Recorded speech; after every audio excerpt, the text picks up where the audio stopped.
Rafael, eu vou silenciar os microfones, tá? Ok. Você libera o seu.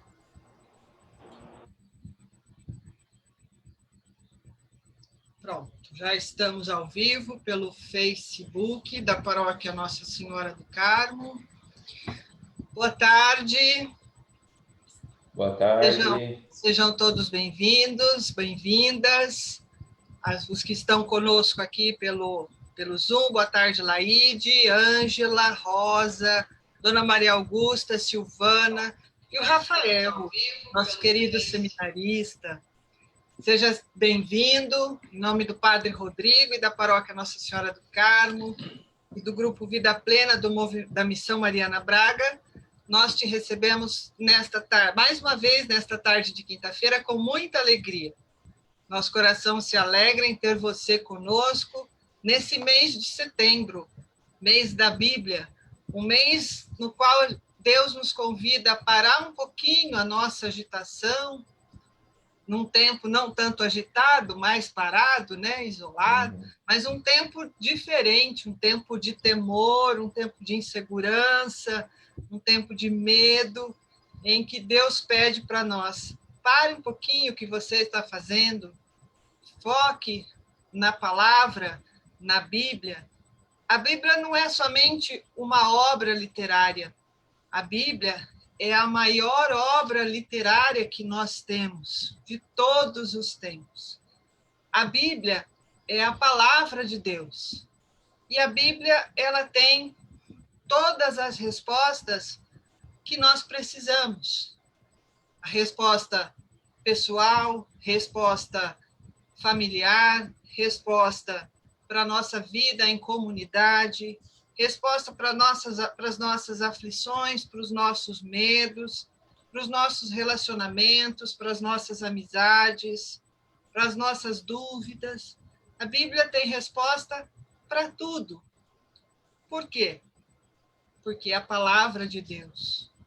Porque a Bíblia foi inspirada por Deus, por mais de 40 escritores, ao longo de muitos anos, séculos, né, Rafael? A Bíblia foi inspirada. E é um livro que, até hoje, ela nos traz o passado, o presente e o futuro. Nós vimos começamos o seminário vendo a nossa origem no Gênesis, passamos pela sabedoria dos profetas, aprendemos tanto, cantamos com os salmos, louvamos a Deus, vimos a sabedoria. E então terminamos a primeira parte desse grande livro, o primeiro bloco, né? O Antigo Testamento.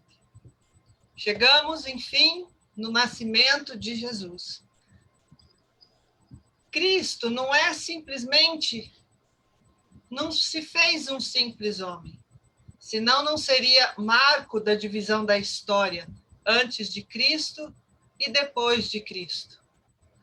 Ele é Deus, que saiu da Trindade e se fez homem para habitar entre nós, nos apresentar o reino de Deus e nos trazer um plano para a nossa salvação. E nesse mês de setembro estamos aqui, no terceiro encontro, para estudarmos a Santa Bíblia com nosso querido Rafael, para quem a gente reza tanto, a gente tem rezado tanto na nossa comunidade, que acolheu ele agora em agosto, mas já é tão querido por nós, comemorou os 30 anos junto com nós, e esses meninos dura que eles vêm, eles conquistam a gente, aí eles vão embora. Mas eles levam um pedacinho da gente, mas também deixam um pedacinho deles com a gente, né? E aí, na caminhada, a gente vai se encontrando na Eucaristia, que é o lugar melhor que tem, é a nossa montanha, aonde a gente se encontra, aonde Deus subia para orar, para pedir a Deus. E é assim que Deus vai nos ensinando, vai colocando pessoas como Rafael, como a Ângela, como a Dona Maria Augusta, como a Rosa, como a Silvana, como a Laide, na nossa jornada de vida. E aí a gente vai reencontrando o sentido da vida, o desejo de sentido, e a gente vai encontrando, enfim, a felicidade. Rafael, mais uma vez, seja bem-vindo. E vamos então para o nosso terceiro encontro do Seminário Bíblico Online. Obrigado, Ângela, obrigado pela acolhida, obrigado a todo mundo pelo carinho que estão tendo comigo nesse dia de acolhida, nesse período que faz um mês mais ou menos, um mês um pouquinho que estamos aqui, mas que já deixa a marca no nosso coração de que realmente nós estamos em família, nós estamos em casa. Boa tarde a você, boa tarde a todo mundo aqui do grupo, boa tarde também àqueles que estão nos acompanhando pelo Facebook, que nós possamos abrir o nosso coração para aquilo que Deus tem para nós no dia de hoje. E quão especial é a voz de Deus no nosso coração através dos evangelhos e através dos Atos dos Apóstolos. Continuando esse processo que nós já estamos trabalhando desde o começo, falando sobre a ação de Deus. Nós já vimos a ação de Deus no Antigo Testamento, e agora nós vamos ver a ação de Deus também agora no Novo, a partir daquilo que Deus tem para cada um de nós, para falar para cada um de nós. E como é bonito nós analisarmos as atitudes de Jesus, os planos de Deus. Nós vamos ver como os planos de Deus são perfeitos, como a sabedoria de Deus é imensa, como tudo é muito bem planejado por Deus. Então, é uma maravilha poder partilhar com vocês a palavra de Deus, porque é pela palavra de Deus que nós vamos crescendo, que nós vamos nos transformando, que nós vamos nos santificando nesse caminho, né, rumo ao encontro definitivo com o Pai, na qual nós vamos poder contemplá-lo face a face. Então vamos, nesse momento, antes de nós começarmos a falar mesmo sobre o Novo Testamento, vamos fazer um momento de oração, um momento de entrega, pedindo para que Deus já possa tocar no nosso coração, abrir o nosso coração para que a voz dele fale para cada um de nós. Nós estamos reunidos em nome do Pai, do Filho e do Espírito Santo. Amém. Nesse momento de oração é o momento de nós pedirmos, então, a ação do Espírito Santo sobre nós, para que ele venha, abra o nosso coração, para experimentarmos o seu amor através da sua palavra, para que possamos entender e conhecer aquilo que Deus tem como propósito para a nossa vida como povo eleito. Que esse Espírito também possa vir sobre a nossa mente, abrindo a nossa mente, abrindo os nossos ouvidos, abrindo todo o nosso ser, para que a palavra de Deus adentre o nosso coração, faça morada, venha e nos transforme, para que possamos ser homens, possamos ser homens de Deus, e que essa ação do Espírito venha e transforme, quebre toda a dureza do nosso coração e nos renove a cada dia, a cada momento, e que a palavra de Deus seja a luz que ilumine a nossa vida, ilumine o nosso caminhar, ilumine as nossas decisões, as nossas escolhas, mas ilumine também o nosso coração para que possamos ver a presença de Deus em cada dia que nós vivemos.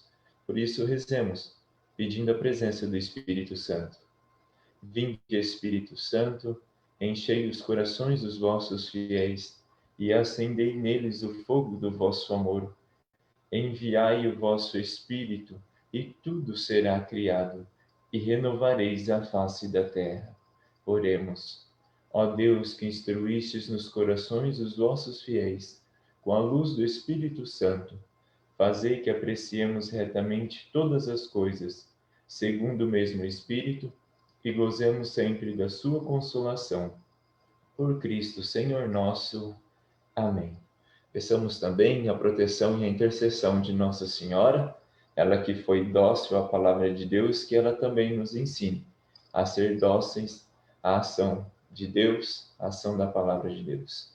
Ave Maria, cheia de graça, o Senhor é convosco, bendita sois vós entre as mulheres, e bendito é o fruto do vosso ventre, Jesus.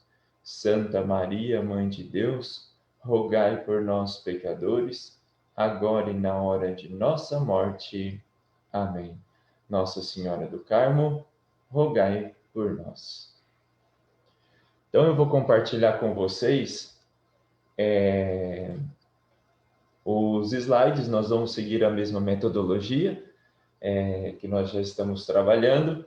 Peço para que vocês, antes de nós começarmos a compartilhar os slides, já tenham a Bíblia na mão de vocês, porque nós vamos fazer esse trajeto no Novo Testamento, de modo particular, nos Evangelhos e nos Atos dos Apóstolos. Então, é bom que nós tenhamos a Bíblia na mão, para que nós possamos também perceber. E eu vou compartilhar, então, com vocês a tela do... Aqui. Isso. Compartilhar com vocês a tela, para que a gente possa também, vocês possam também acompanhar aquilo que nós vamos trabalhar no dia de hoje.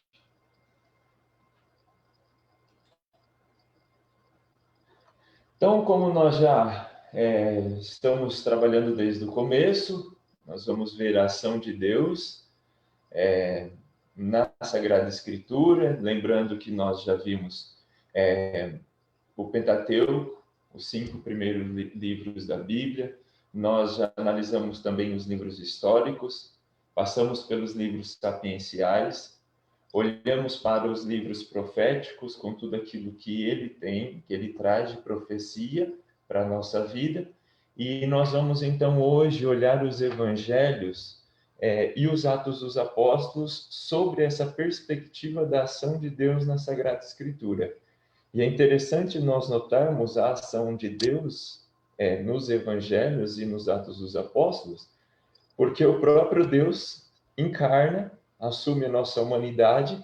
Então, nós vamos realmente ver a ação de Deus na pessoa de Jesus Cristo hoje, nos Evangelhos, e depois a ação do Espírito Santo nos Atos dos Apóstolos, conduzindo toda a formação das primeiras comunidades cristãs, as primeiras manifestações da ação do Espírito Santo na vida dos apóstolos, na vida dos primeiros cristãos.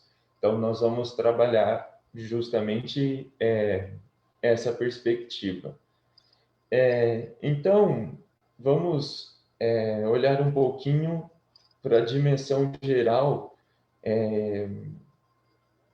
do Novo Testamento, porque nós precisamos ter isso em mente, que o Novo Testamento ele é composto por 27 livros. Lembramos que o Antigo Testamento é composto por 46, o Antigo Testamento por 46, o Novo Testamento, então, por 27 livros, sendo dividido eles nos Evangelhos, na qual nós vamos ver hoje, Atos dos Apóstolos, e aí nós vamos encontrar as cartas católicas, nas cartas de São Paulo, as cartas de São Judas, as cartas de São João, as cartas de São Pedro, e nós vamos também ver a carta aos Hebreus, que muita gente atribui o escritor sendo São Paulo, mas ao mesmo tempo tem um escritor que é anônimo, porque ela está oculta, mas nós vamos ver isso no próximo encontro. E, por fim, o livro do Apocalipse. Então, essa é a dimensão do Novo Testamento. Todo o Novo Testamento, ele foi escrito em grego, né? Todo o Novo Testamento, desde os Evangelhos até o Apocalipse. Ele foi escrito totalmente em grego.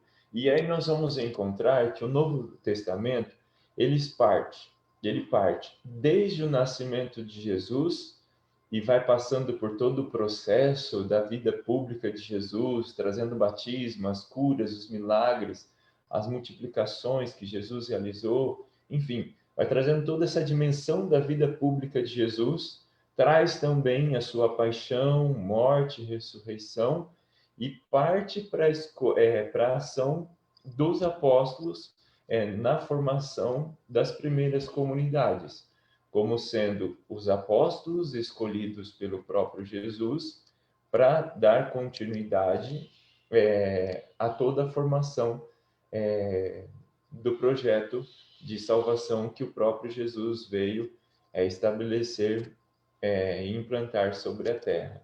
E aí, então, nós vamos começando a ver a origem do termo evangelho, porque a origem do termo evangelho vem do grego evangelium, que significa a boa nova ou boa notícia, dependendo da tradução, mas o que traz é uma boa notícia, é a boa nova, algo que vai acontecer de novo. Por isso que utiliza-se esse termo, o evangelho, como a boa nova. O próprio Jesus traz a boa nova, ele é a boa nova. Então, nós utilizamos o termo evangelho para falar, então, dessa boa notícia que nós, seres humanos, recebemos do próprio Deus. Quando nós falamos em evangelho, nós, então, precisamos entender dois conceitos. Primeiro, nós temos os evangelhos sinóticos, que daqui a pouco nós vamos ver quais são os evangelhos sinóticos. E nós temos o evangelho de São João. Os evangelhos sinóticos são três: Marcos, Mateus e Lucas, os três evangelhos. E depois nós temos o evangelho de São João, que é considerado, entre aspas, um evangelho à parte, mas faz parte de todo o contexto do evangelho. Para nós entendermos, então, esses dois conceitos, de evangelho sinótico e evangelho João, vamos analisar primeiro os evangelhos sinóticos. O que significa este termo sinótico? Então, o termo sinótico significa visão conjunta, ou seja, Marcos, Mateus e Lucas têm uma visão conjunta. Se nós analisarmos, e nós vamos ver isso nesse nosso encontro de hoje, Lucas, Mateus e Marcos, eles têm muita coisa em comum, porque um vai beber do outro, um vai utilizar da fonte do outro. Há coisas no Evangelho que Marcos escreveu, que Lucas e Mateus acharam que faltou algumas coisas, então eles vão acrescentando. É por isso que então tem esse termo, visão conjunta, porque eles bebem de fontes iguais, né? Então, a primeira fonte que nós temos é o próprio Evangelho de Marcos. O Evangelho de Marcos é a primeira fonte que nós encontramos. Tanto é que tem alguns autores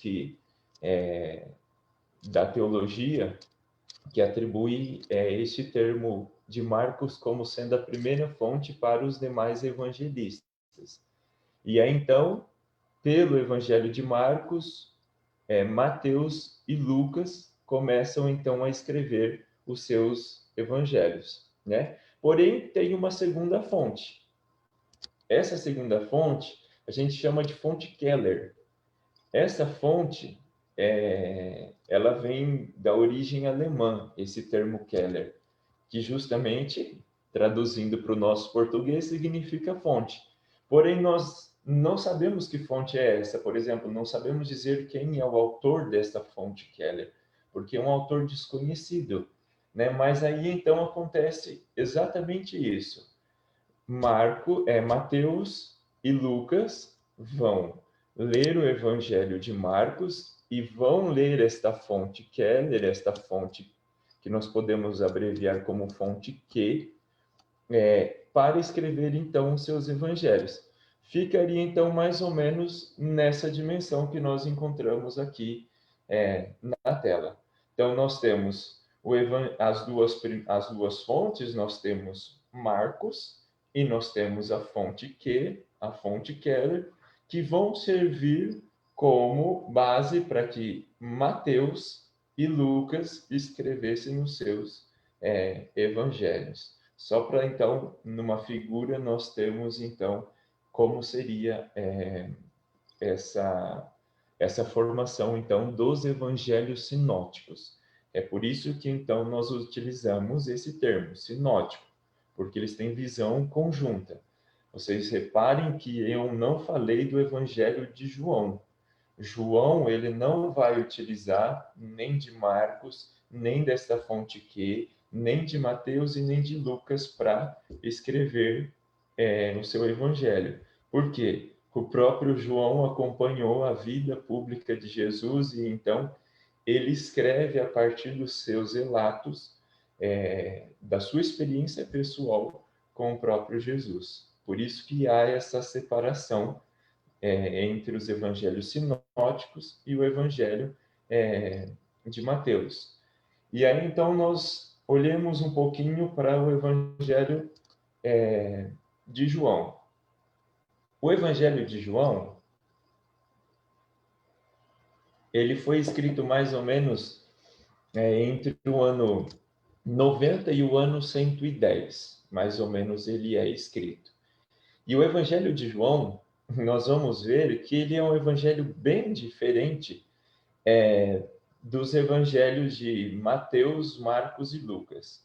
Porque o evangelho de João é um evangelho cheio de sinais, é um evangelho assim mais discursivo da pessoa de Jesus.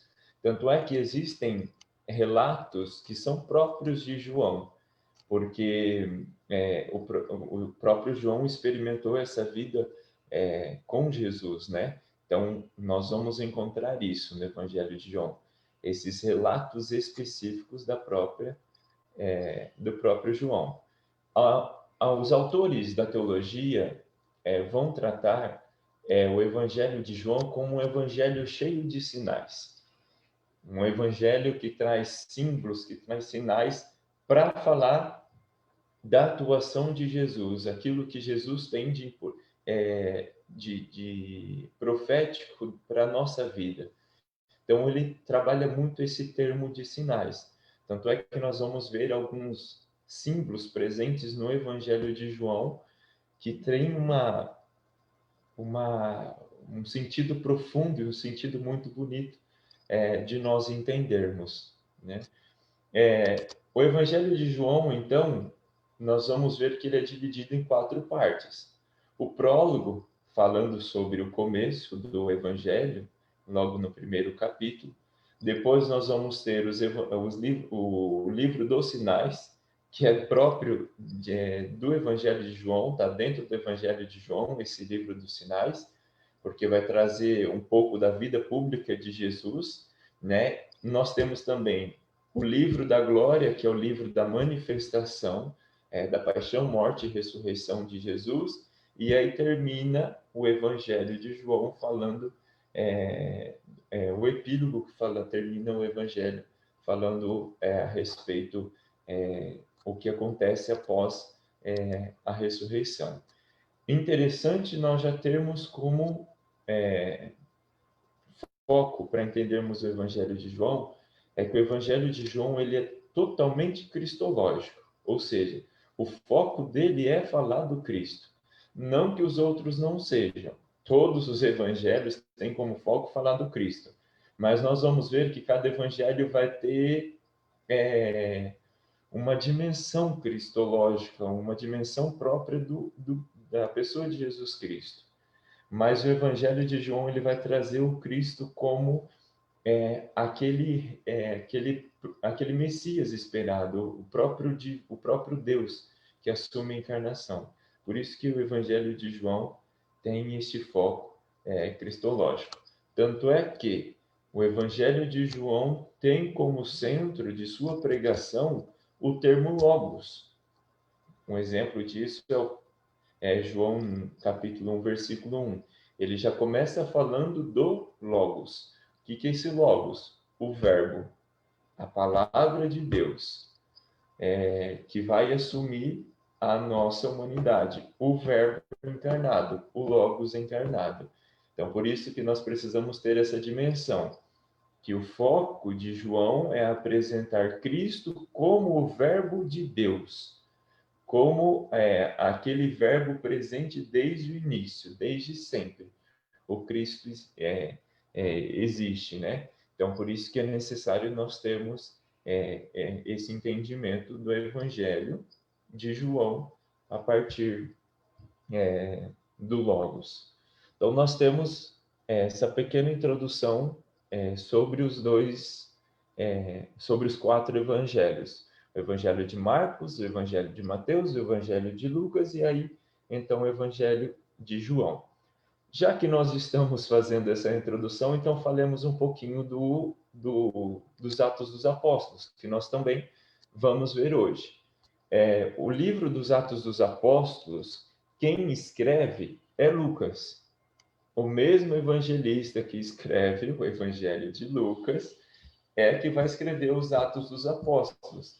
Tanto é que nós vamos perceber que a maneira como Lucas termina de escrever o seu Evangelho é a mesma maneira como Lucas começa escrevendo os Atos dos Apóstolos.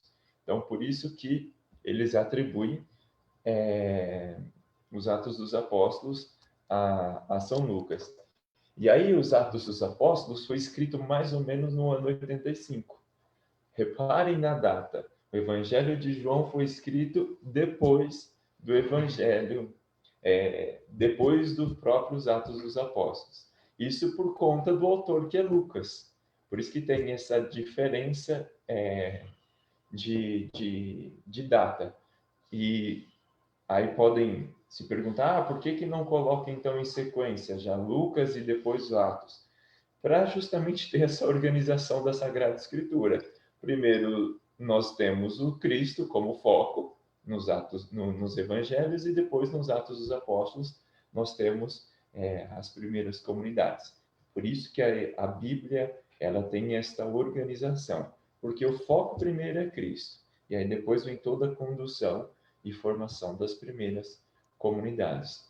Tanto é que ao olharmos para os Atos dos Apóstolos, nós vamos ver que os Atos dos Apóstolos, ele tem um destinatário. Esse destinatário é Teófilo, que significa amigo de Deus. Então, todo aquele que é amigo de Deus tem tem os Atos dos Apóstolos como seu destino. Então, se você é um amigo de Deus, os Atos dos Apóstolos é para você. É a sua formação das primeiras comunidades, da nossa comunidade, do nosso templo santo, do nosso corpo, da nossa vida espiritual. Então, nós também somos esse Teófilo, esse amigo de Deus. Tanto é que tem alguns autores da teologia que arriscam a dizer que esse Teófilo uma criação de Lucas para designar toda a comunidade, porque todos são destinatários do Evangelho, então todos são destinatários também da formação das primeiras comunidades, né? Mas o que precisamos também ter em foco nos Atos dos Apóstolos é que o objetivo dos Atos dos Apóstolos é iluminar a caminhada das primeiras comunidades cristãs. Principalmente, nós vamos ver as comunidades que são ligadas a São Paulo, né? Porque nós vamos ver que os Atos dos Apóstolos, a maioria, metade dos Atos dos Apóstolos é falando sobre a atitude de Paulo, que Paulo fez tanto antes da conversão como depois da conversão. Então, o objetivo dos Atos dos Apóstolos é justamente iluminar a caminhada da comunidade cristã. Então, vamos começar a adentrar esse mistério então dos evangelhos. Peguemos então na nossa Bíblia o Evangelho de Mateus, já vamos deixar aberto o Evangelho de Mateus, que nós já vamos começar então a fazer todo esse trajeto na Sagrada Escritura. E hoje, de modo particular, nós vamos ver toda a ação de Deus na Sagrada Escritura, nos Evangelhos, a partir dessa perspectiva da ação do próprio Jesus. Então, nós vamos percorrer as ações que Jesus tem e que Jesus traz para a nossa vida, né? Então, a primeira coisa que nós precisamos entender logo no comecinho, no Evangelho de Mateus, Mateus já vai começar a partir. Ponto de partida de Mateus é o livro das origens. Ele já começa a falar de toda a genealogia de Jesus, partindo, e aí é interessante nós olharmos, é interessante nós entendermos que o evangelista Mateus parte justamente de Abraão e de Davi. Isso para que nós entendamos que Jesus então torna-se o cumprimento da promessa que já foi anunciada lá no Antigo Testamento. Lembra que nós vimos nos encontros passados que alguém da linhagem de Davi, alguém da descendência de Abraão, iria reinar por todo sempre. É por isso então que Mateus já começa dizendo: olha, Jesus é o Messias esperado. Por quê? Ele é da descendência de Davi, ele é da descendência de Abraão. E ele tem esta genealogia. Por isso, então, que Jesus é o Messias esperado, porque já começa com o cumprimento do Antigo Testamento, trazendo essa perspectiva da promessa que já foi anunciada lá pelo profeta Isaías, pelo profeta Jeremias, e que se cumpre na pessoa de Jesus Cristo. E aí, então, nós vamos perceber esse cumprimento da promessa em Mateus 1, 23. No próprio primeiro capítulo, peguemos o versículo 23, que nós vamos justamente entender isso. Porque, olha, nós temos toda a genealogia de Jesus, toda a descendência de Jesus, partindo de Davi, partindo de Abraão, para chegar na pessoa de Jesus Cristo. E aí, então, nós vamos ter este relato de que Jesus é a promessa do Pai, que foi anunciada, e isso nós vimos no encontro passado, lá em Isaías, capítulo 7, versículo 14, nós trabalhamos isso. E essa promessa se cumpre com a pessoa de Cristo. Tanto é que Mateus, ele relata justamente isso. Esta passagem do profeta Isaías, no capítulo 7, versículo 14. E aí, então, o evangelista Mateus, no primeiro capítulo, versículo 23, vai dizer para cada um de nós: Eis que a Virgem conceberá e dará à luz um filho, e o chamarão com o nome de Emanuel. É justamente esse sentido, de que aquele profeta, aquele Messias anunciado, agora chegou no nosso meio. Ele está presente no meio de nós. Este é o intuito de Mateus, é falar que o Messias, o profeta, chegou no nosso meio. Tanto é que, um pouquinho mais para frente, nós vamos ver no capítulo 2 a visita justamente dos Reis Magos, dizendo sobre esta promessa. E aí, então, vejamos o que diz lá em Mateus capítulo 2, versículo 6, um pouquinho para frente. Vai dizer para cada um de nós: E tu, Belém, terra de Judá, de modo algum és o menor entre os clãs de Judá, pois de ti sairá um chefe que apacentará Israel, o meu povo. É a mesma profecia que Miqueias faz. Lá no capítulo 5, se nós voltarmos no capítulo 5, versículos de 1 a 3, nós vamos justamente encontrar isso. De modo especial, essa profecia está no versículo 1, que é a mesma profecia que traz lá os profetas no Antigo Testamento. Então vejamos que o foco de Mateus é falar do Messias prometido. O Messias prometido que chegou em nosso meio, que está no nosso meio. Por isso, então, que Mateus faz questão de escrever as mesmas passagens que estão presentes no Antigo Testamento. Por isso que tem essas citações no Evangelho de Mateus. E aí, então nós vamos ver que este Messias esperado chegou e agora tem a sua vida pública. Agora se faz presente no meio de nós e caminha conosco. Adiantemos um pouco no Evangelho de Mateus, no capítulo 3, que nós vamos ver o batismo de Jesus, né? O batismo de Jesus, ele traz justamente esta porta da vida pública de Jesus. Então, se nós começarmos a pensar, Jesus tem a sua vida pública a partir do seu batismo. E aí é interessante nós olharmos para o batismo de Jesus, descrito por São Mateus. Porque, olha, no versículo 14, João Batista vai questionar Jesus, que quem deveria batizar João Batista, o próprio João Batista vai dizer, não sou eu que tenho que te batizar, mas você que tem que me batizar. Porque João Batista sabe quem é Jesus. João Batista reconhece quem é Jesus. E aí então nós lembremos daquilo que aconteceu com Nossa Senhora quando estava grávida e foi visitar Isabel, que a manifestação que João Batista tem dentro do ventre de Isabel é de se mexer de alegria, porque no próprio ventre, apesar de que talvez João Batista não tenha essa consciência formada, uma humanidade formada, mas ele, pela presença do Espírito Santo que tem em Maria, que tem em Jesus Cristo, no ventre de Maria, João Batista já percebe essa manifestação. Então, João Batista já cresceu com Jesus, porque João Batista e Jesus tinham uma diferença de idade de mais ou menos uns 6 meses, mais ou menos, de diferença de idade.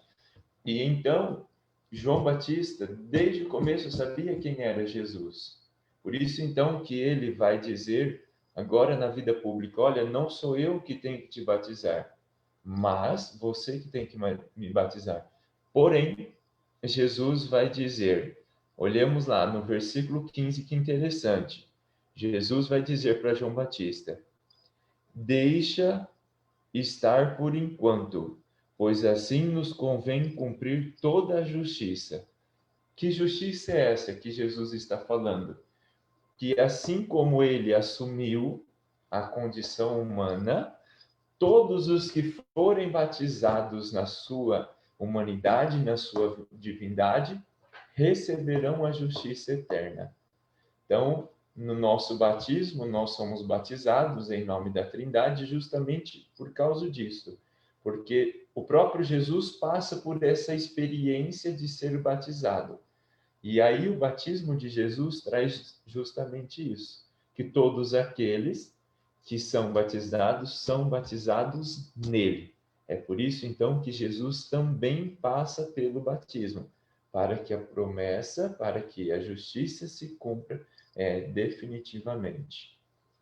Continuando no Evangelho de Mateus, no capítulo 5, nós vamos então ter o discurso da montanha, que é um discurso bonito de nós olharmos, né?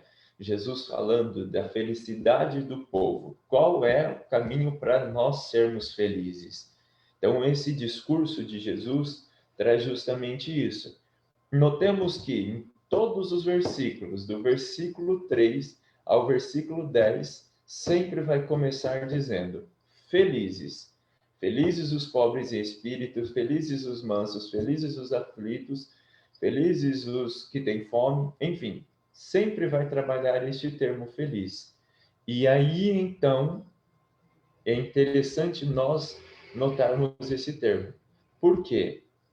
Lembra que o povo, lá no Antigo Testamento, dizia que para viver uma vida feliz era preciso fazer as coisas boas, aí eu teria as coisas boas. Porque se eu fizer as coisas más, eu receberei o mal.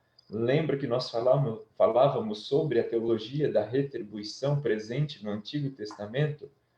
No Novo Testamento, com a pessoa de Jesus Cristo, Jesus vai dizer que a nova teologia, ou seja, o novo caminho para uma vida feliz, é com que a gente esvazia a nossa humanidade para que a vontade de Deus se cumpra.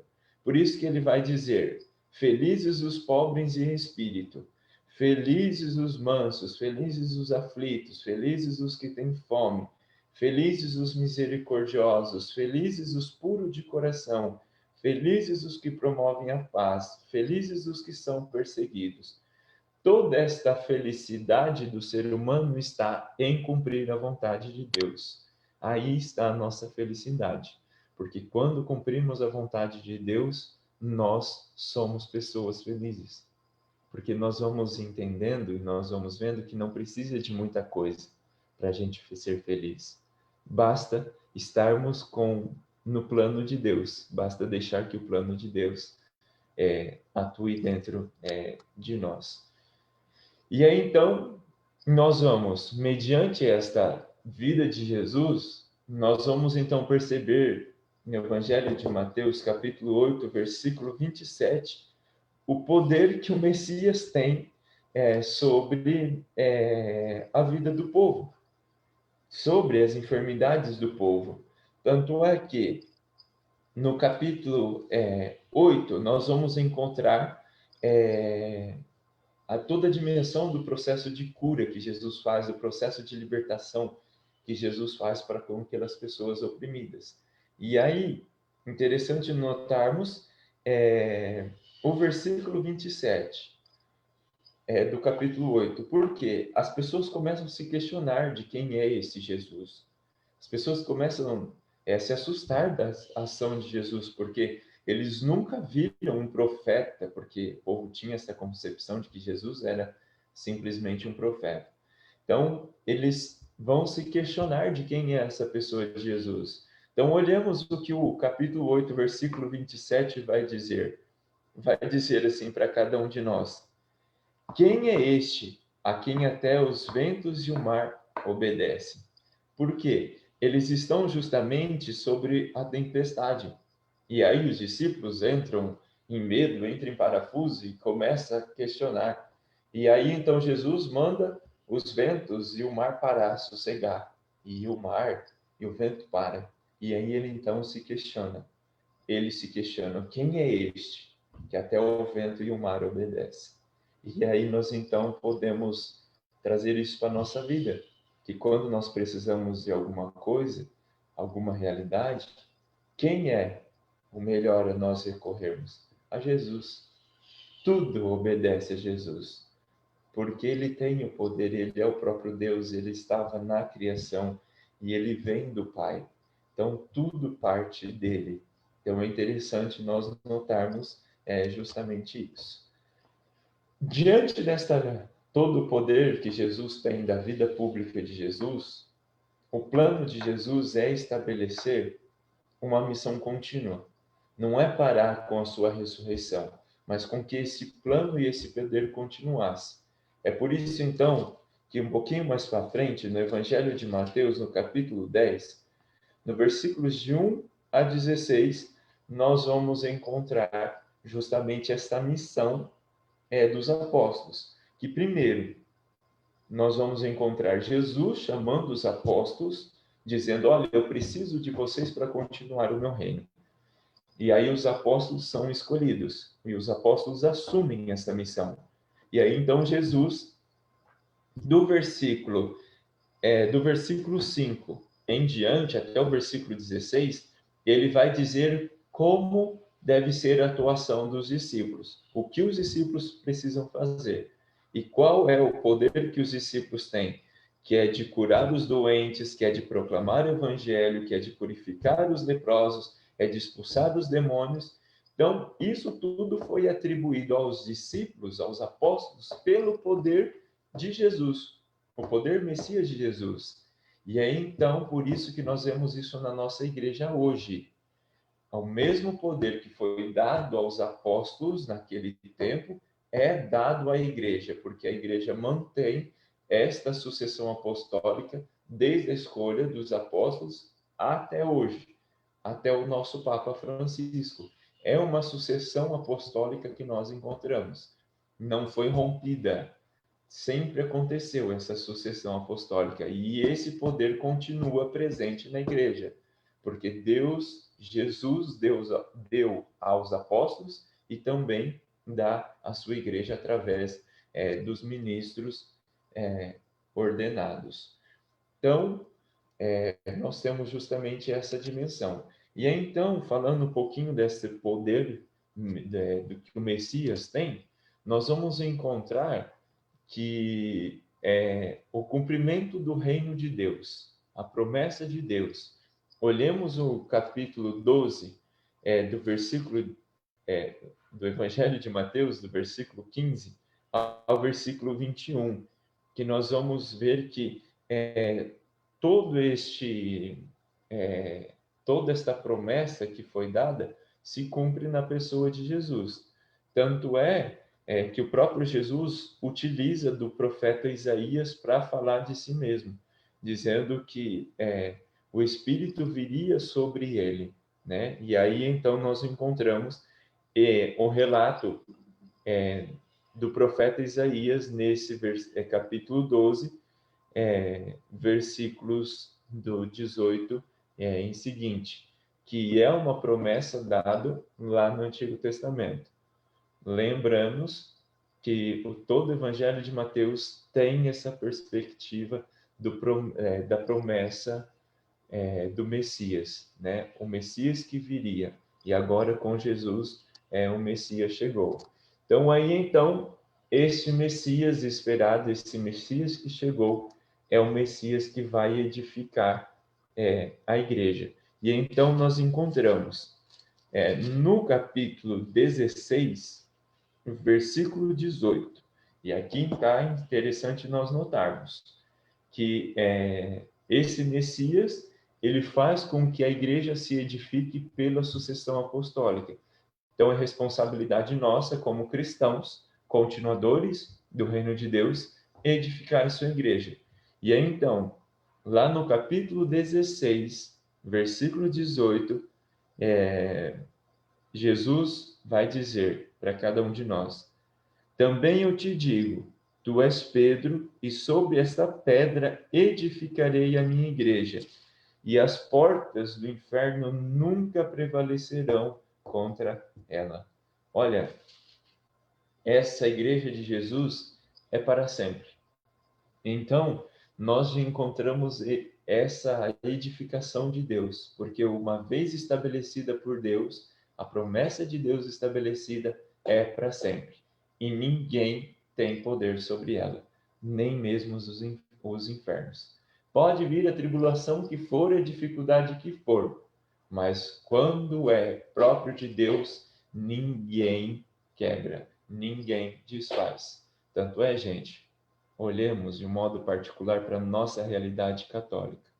Aquilo que foi fundado por Jesus há 2000 anos atrás, arredondando a data, há 2000 anos atrás, foi dado aos apóstolos, se mantém até hoje. Passou por crise, passou por dificuldades, a igreja está sempre crescendo, mas ela nunca se acaba, porque é um plano de Deus. E quando é plano de Deus, ninguém tem força sobre ela. Ninguém. Nada destrói, né? Por isso, então, que Jesus vai fazer questão de dizer que tu és Pedro. Pedro no sentido de pedra. E aí, Pedro, nesta concepção de Marcos, traz toda a doutrina da igreja, todo o magistério da igreja, toda a sucessão apostólica, porque ele foi o nosso primeiro Papa. E então, mais para frente, Jesus vai dizer: edificarei a minha igreja. Ou seja, toda uma dimensão que Jesus quer abraçar a todas as pessoas dentro da sua própria igreja. E aí, então, nós notemos que esta edificação da igreja, ela vai receber um cumprimento perfeito na manifestação da glória eterna. E aí, então, Jesus traz uma perspectiva dessa manifestação.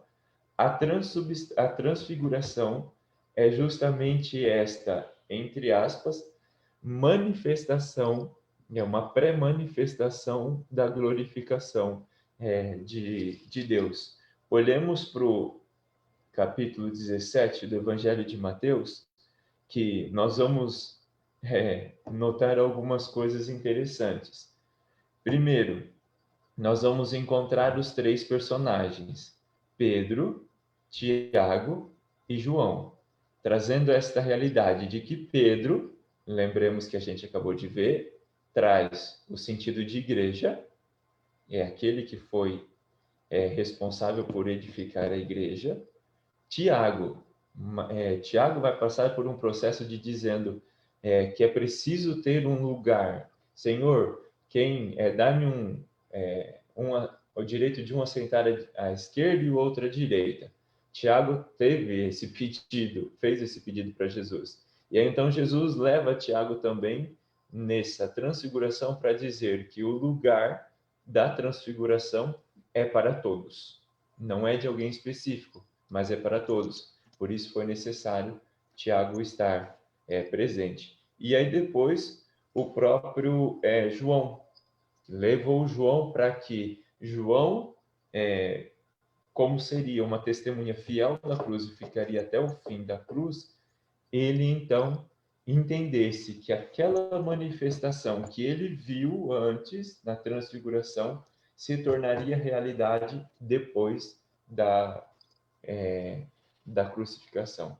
Por isso que tem então esses três personagens. Nós vamos, contudo, mesmo nessa transfiguração de Jesus, mesmo Jesus se transfigurando, nós vamos ter no capítulo 26 do Evangelho de Mateus a fuga dos apóstolos. Por quê? Os apóstolos, eles ainda, por mais que caminhavam com Jesus, eles ainda tinham uma visão antiga, uma visão presente nos judeus de que o Messias, ele viria para modificar a história de Israel. Ele seria um rei que governaria, que libertaria o povo, que seria como se fosse um político muito bem preparado, muito bem estruturado. Mas, de repente, Jesus vai para o alto da cruz. Então, os apóstolos começam a viver essa transformação dentro deles de que era preciso abandonar as visões antigas e estar presente com Cristo. Mas, ao mesmo tempo, a sua humanidade não permite com que eles entendam isso. É por isso que os apóstolos, eles fogem. E só fica presente, então, só João. E aí, nessa fuga dos apóstolos, justamente, para nós entendermos o sentido de que aquilo que foi também anunciado antes por Zacarias. No versículo 31, tomemos ele como exemplo. No versículo, no Evangelho de Mateus, capítulo 26, versículo 31, vai dizer para nós, lá um pouquinho para frente, ferirei o pastor e as ovelhas do rebanho se dispersarão. Essa é a promessa que foi anunciada por Zacarias no Antigo Testamento. O pastor é o próprio Jesus, que foi ferido na cruz, e as ovelhas se dispersaram. Então, sem os apóstolos perceberem, eles também cumpriram aquilo que foi anunciado lá no Antigo Testamento, né? Que as ovelhas se dispersariam, mas ao mesmo tempo as ovelhas retomariam. Por que retomariam? Porque o profeta não ficaria na morte, o pastor não ficaria na morte. Ele retornará e chamará todos para si. Então é bonito nós vermos isso. E aí então, nessa fuga dos apóstolos, nós também vamos ver o momento de Jesus com a sua dor, a dor da paixão, essa aflição que Jesus passou pelo processo de paixão, morte e ressurreição. E aí o versículo 38 deste mesmo capítulo, do capítulo 26, Jesus vai dizer: minha alma está triste até a morte, por conta de todo o processo que ele vai passar. O processo da paixão, o processo da flagelação, o processo de ser coroado de espinhos, de ser rejeitado pelo povo, o processo de ser crucificado, enfim. Então ele entra esse processo. E aí nós temos como exemplo no Santo Terço, quando nós rezamos a agonia de Jesus, que é justamente isso. Jesus entra no processo de dor, o dor da paixão, mas que ao mesmo tempo ele sabia que essa dor seria uma dor passageira, porque o que reinaria era a ressurreição. E aí então nós temos então este encontro que, por mais que o Messias prometido e anunciado aqui por Mateus, ele ressuscita. E aí então no capítulo 28, já no finalzinho de todo o Evangelho de Mateus, no capítulo 28, versículo 26, vai dizer justamente isso, que os discípulos eles vão encontrar com o ressuscitado no caminho de volta para a Galileia. Então eles encontram o Messias ressuscitado, porque o Messias não ficou na dimensão da morte, ele ressuscitou. Então é mais ou menos isso que o Mateus trabalha, o processo de Jesus como sendo o Messias. No próximo evangelista, o evangelista Marcos ele tem como ponto de partida responder quem é Jesus. O grande questionamento de Marcos é esse: quem é Jesus? Se Mateus apresenta Jesus como Messias, Marcos então vai apresentar como Jesus como uma pessoa, como alguém, né? Então ele justamente no primeiro no primeiro capítulo, no primeiro versículo do Evangelho de Marcos, agora, ele vai tratar justamente isso, dizendo quem é Jesus. E aí, então, ele começa dizendo, no capítulo 1, versículo 1, princípio do Evangelho de Jesus Cristo, Filho de Deus. Então, ele já começa dizendo quem é Jesus. Jesus é o Filho de Deus. E aí, então, ele vai trabalhar justamente isso, de quem é Jesus sobre essa perspectiva de Filho de Deus. E é então que nós vamos vendo que neste mesmo capítulo 1 do Evangelho de Marcos, lá no versículo 14, nós vamos então começar a entender esse cumprimento da promessa. Na verdade, gente, foi um erro de digitação aqui meu. É versículo 15, não é o 14, tá? Que aí o versículo 15 vai dizer para nós, olha, cumpriu-se o tempo e o reino de Deus está próximo. Arrependei-vos e crede no Evangelho. O tempo de Deus chegou. O cumprimento do reino de Deus chegou pela pessoa de Jesus Cristo. E aí, então, Marcos vai tentar trabalhar essa dimensão de Jesus Cristo. E a primeira dimensão que Marcos trabalha, Jesus Cristo é aquele que, ao mesmo tempo que ele se apresenta, ele também se guarda, ele se resguarda. Ele não quer que já saia gritando aos quatro cantos, porque existe um tempo para tudo. Então, o Evangelho de Marcos vai também trabalhar Jesus, apresentando Jesus, mas ao mesmo tempo querendo esconder Jesus, porque não é hora de escancarar a pessoa de Jesus. É por isso que no capítulo 3 do Evangelho de Marcos, no versículo 11 e 12, nós vamos encontrar que Jesus começa a expulsar os espíritos impuros, e aí os espíritos impuros começam a gritar e a cair nos seus pés, dizendo, lá no versículo 11, Tu és o Filho de Deus. Contudo, Jesus, com a sua autoridade, o seu poder, ele conjurava os espíritos para que não se tornassem manifesto quem era ele, porque ainda não chegou o momento de anunciar quem era Jesus.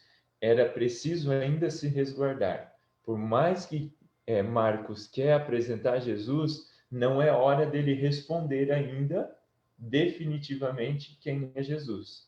Entendeu? Por isso que tem essa dimensão de, ao mesmo tempo, de falar, de se resguardar.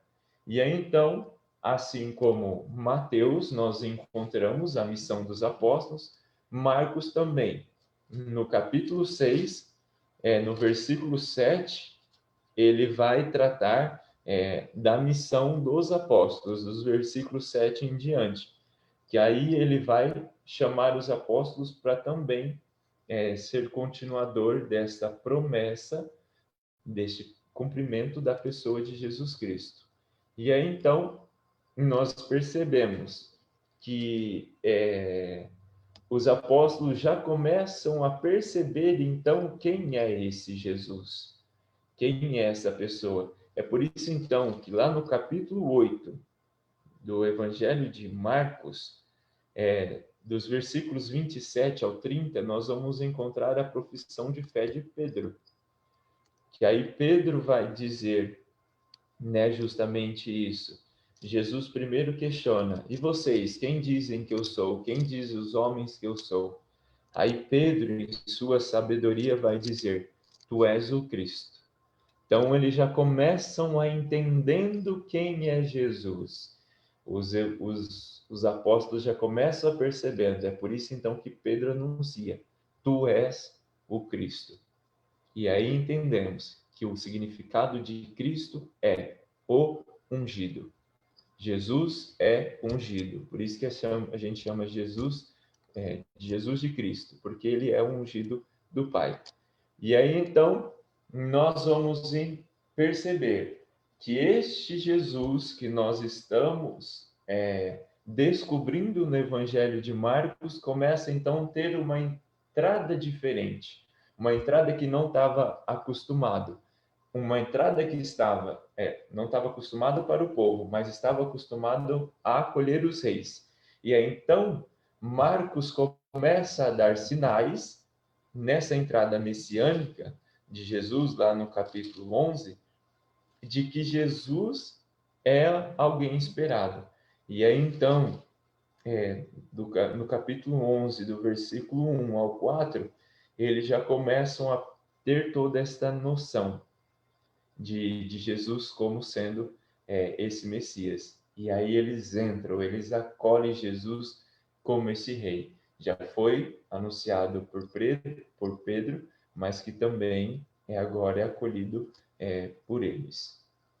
E aí, então, nós temos a Páscoa de Jesus. Jesus entra, né, em Jerusalém, e aí, então Jesus vive a Páscoa. Tanto é que isso é relatado do capítulo 12 em diante. Começa a ter este relato da entrada de Jesus e o preparo também da Páscoa. Sobretudo, gostaria de dar acento aqui no Evangelho de Marcos, a partir do capítulo 14, porque aí então vai começar a trabalhar a paixão e a ressurreição de Jesus Cristo. Isso tudo para responder quem é Jesus. E aí então, minha gente, o evangelista Marcos vai então realmente responder quem é esse Jesus. Olhemos lá no capítulo 15, versículo 39. Lá está a resposta de quem é esse Jesus. E a resposta justamente vem de alguém que não fazia parte do grupo dos apóstolos, fazia parte de um povo. Isso para dizer que todo o povo reconhece. E aí, o que diz então? Marcos, no capítulo 15, versículo 39, vai dizer: verdadeiramente este homem era filho de Deus. Agora sim, Marcos então pode escancarar quem é Jesus. E Jesus agora permite com que os apóstolos, com que todos falem de quem ele é. Porque era preciso que ele se resguardasse, era preciso que ele vivesse a sua vida pública para que chegasse no ponto certo de dizer quem ele era. É bonito olharmos o Evangelho de Marcos sobre essa perspectiva, né? De querer apresentar Jesus, mas querer esconder Jesus, porque tinha o tempo certo para Jesus dizer quem ele era. Então, no Evangelho de Lucas, continuando os evangelhos sinóticos, nós vamos ver Lucas sobre um caminho, sobre uma perspectiva diferente. Por quê? Mateus trabalha sobre a perspectiva do Messias Marcos sobre a perspectiva de quem é Jesus, e Lucas agora vai trabalhar sobre a perspectiva do caminho. O acento do evangelho de Lucas está no caminho, porque toda a trajetória de Jesus sempre acontece no caminho. É preciso caminhar com Jesus, porque Deus caminha com seu povo, e o povo caminha com o seu Deus. Aí nós lembramos lá no primeiro dia, quando eu falei para vocês que a Bíblia é uma história de um Deus para com seu povo, mas também de um povo para com seu Deus. E é justamente isso que Lucas vai trabalhar. E o primeiro acento que Lucas trabalha, dessa perspectiva de que Deus caminha com seu povo, é sobre a ação do anjo Gabriel na Anunciação. Isso para dizer o quê? Que Deus quer manifestar para o seu povo toda a realidade que o povo precisa para viver no caminho do amor. E aí então ele envia o anjo Gabriel. E aí nós temos duas perspectivas no Evangelho de Lucas, no capítulo 1, versículo 19, que trata sobre a aparição do anjo Gabriel para Zacarias. Zacarias aqui falando o esposo de Isabel, pai de João Batista, e também no capítulo 1, versículo 26, falando sobre a ação do anjo Gabriel à Nossa Senhora, a Anunciação, porque Gabriel é aquele que porta a mensagem, e ele traz a mensagem de Deus para o seu povo. É por isso que ele, então, traz esse acento forte da presença do anjo Gabriel, bem mais forte do que no Evangelho de Marcos, do que no Evangelho de Mateus. Lucas tem esse acento muito forte nessa realidade. E aí, então, nós vamos ver o nascimento de João Batista. João Batista como aquele que precisa preparar os caminhos para Deus. Tanto é que João Batista, nós vamos encontrar no capítulo 1, versículo 14, justamente trazendo essa atuação, né, da presença de João Batista, porque João Batista era alguém que estava predestinado a preparar os caminhos de Deus.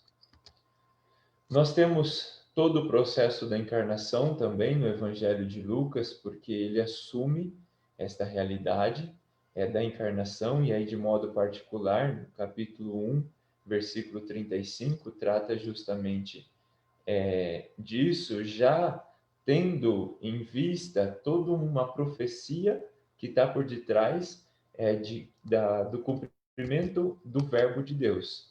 Porque no capítulo 1, versículo 35, vai dizer, versículo 35, eu estava no capítulo 2, gente. O anjo respondeu: o Espírito virá sobre ti, o poder do Altíssimo vai te cobrir com sua sombra.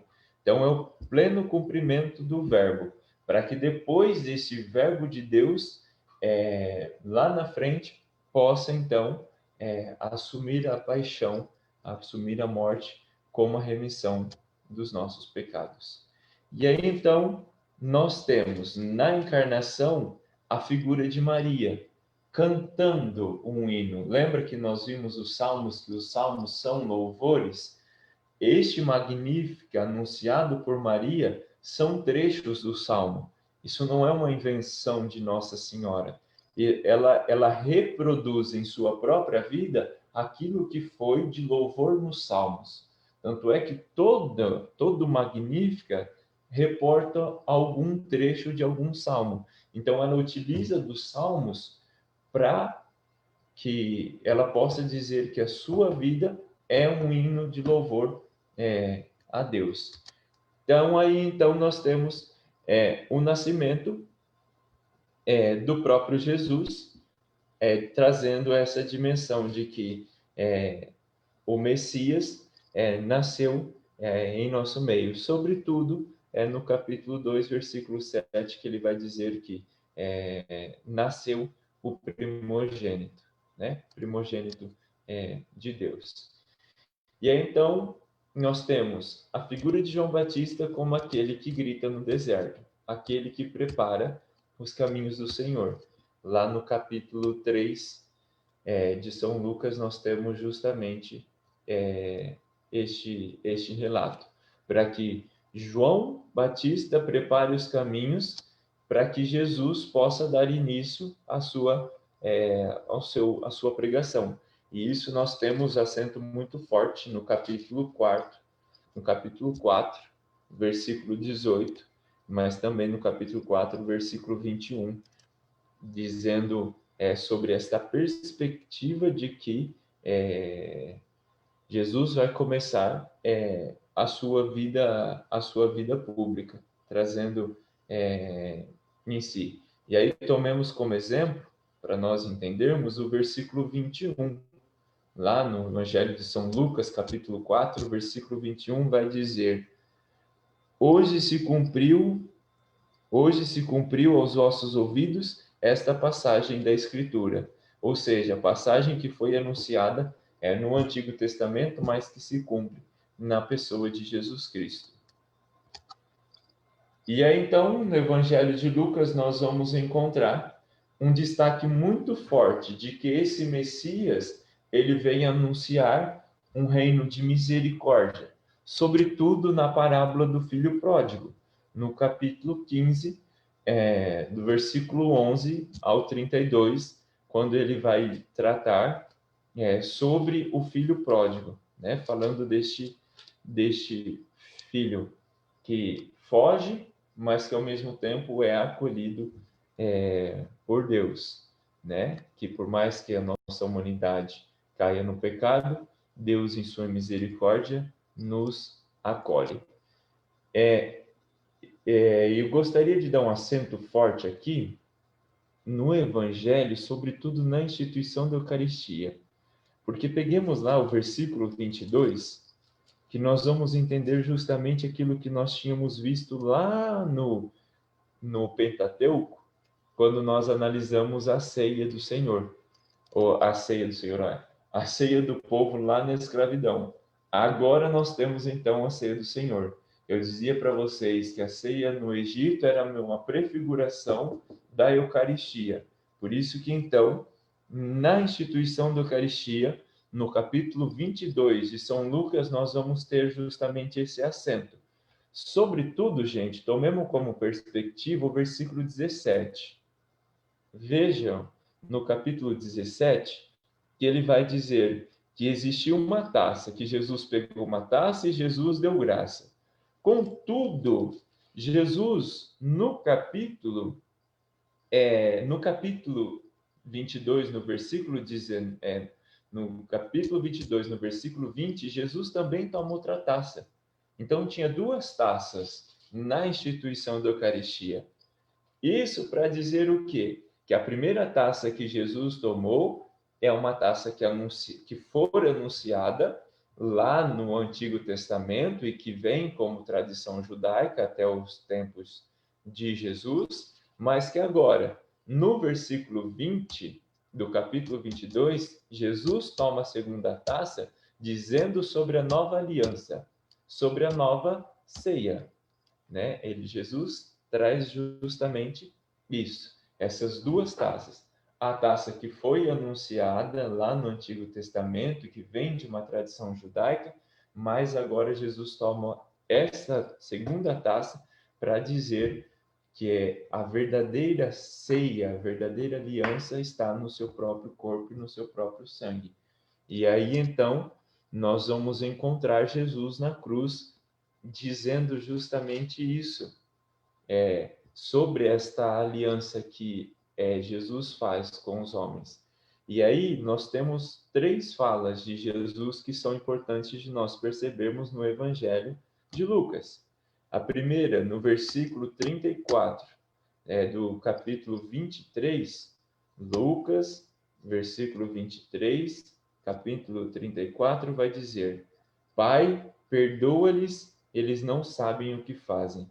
Então, é uma aliança de perdão que Jesus estabelece com seu povo. E aí, mais para frente, no mesmo capítulo 23, no versículo 43, Jesus vai dizer: Em verdade eu te digo, hoje estarás comigo no paraíso. Isto é uma aliança de eternidade, né? Uma aliança que vai nos levar ao reino dos céus. Então, uma aliança de perdão e é uma aliança de eternidade, para que essa eternidade, então, se cumpra na própria pessoa de Jesus, que aí Jesus vai gritar, né, no alto da cruz, e aí tomemos no capítulo 23, no versículo 46, a fala que Jesus vai dizer: Pai, em tuas mãos entrego o meu espírito. Então, todo o reino de Deus se planifica na pessoa de Jesus Cristo. E aí, então, nós temos a passagem do véu do santuário que rasga de cima a baixo, porque o santuário já rompe toda aquela tradição antiga e Jesus rompe com todo o pecado da humanidade. Por isso que do pecado. Por isso que Lucas tem assento neste relato do véu que se parte no santuário. Nós também encontramos em Lucas o sepulcro vazio, porque Jesus ressuscitou, e aí Jesus, que viveu todo esse processo de morte, ele ressuscita, ele caminha ressuscitado com seus discípulos, e aí então nós encontramos nos discípulos de Maús justamente essa perspectiva, mas que Jesus, por ter cumprido toda a promessa do Pai de paixão, morte e ressurreição, ele também tem esse mistério da ascensão. Ele é elevado aos céus. E isso Lucas traz no capítulo 24, no versículo 50 em diante, já encerrando o seu capítulo. E aí, então, ele parte com esta dimensão de que Jesus foi elevado, então, aos céus como cumprimento, né? Depois, o Evangelho de João traz algumas coisas interessantes de nós analisarmos. O primeiro, nós vamos ver que nós vamos encontrar já no primeiro versículo do capítulo de João, no primeiro momento, João já vai apresentar, então, Jesus como o Verbo, como eu já havia falado para vocês, como Logos do Pai. No princípio, começa dizendo o evangelista João, isso para retomar a nossa perspectiva de Gênesis. No princípio, Deus criou o céu e a terra. E agora, no princípio, o Verbo, no princípio do Evangelho, o Verbo também agora vai assumir a nossa condição humana. Então, João traz esses três acentos: o princípio, o Verbo e Deus. Né? Interessante de nós notarmos isso. No princípio era o Verbo estava com Deus e o Verbo era Deus. Porque o Verbo criou todas as coisas e todas as coisas ganham sua plenitude no Filho, no Verbo que assume a nossa humanidade. E aí, então, nós temos todo esse processo da encarnação de Jesus, que João, no capítulo 1, versículo 14, ele vai dizer para nós: e o Verbo se fez carne e habitou entre nós, e nós vimos a sua glória. Ou seja, essa manifestação da ação de Deus. Vejamos que agora João já começa a mudar uma perspectiva daquilo que foi apresentado nos três primeiros evangelhos. João já começa a criar uma nova perspectiva a partir do Filho de Deus, a manifestação da glória de Deus. E então nós encontramos essa manifestação, por exemplo, na boda de Caná, na qual João é o único que relata a manifestação da boda de Caná. É o milagre da transformação da água em vinho. E aí então nós encontramos isso no capítulo 2 do Evangelho de João, né, que vai trazer esse casamento, esta bodas, mas já anunciando que ele estabeleceria uma aliança com a sua igreja, porque ele é o esposo da igreja, né, e na qual nós fazemos parte. E aí, então, João ele trabalha muito sobre discursos. São vários os discursos. E aí eu queria apresentar para vocês alguns discursos que João já apresenta. Por exemplo, o primeiro deles é o discurso no capítulo 5, que ele vai tratar do discurso sobre a obra do Filho. Vejamos lá no capítulo 5, que tem todo um discurso que Jesus faz sobre a ação do Filho, né? Que o Filho realiza todas as coisas na vontade do Pai. Depois, dentro dos discursos, Jesus também traz a multiplicação dos pães. E aí nós encontramos isso no capítulo 6 de João, porque João ele traz esse relato justamente da multiplicação dos pães, para que depois ele possa trazer esse discurso do pão da vida.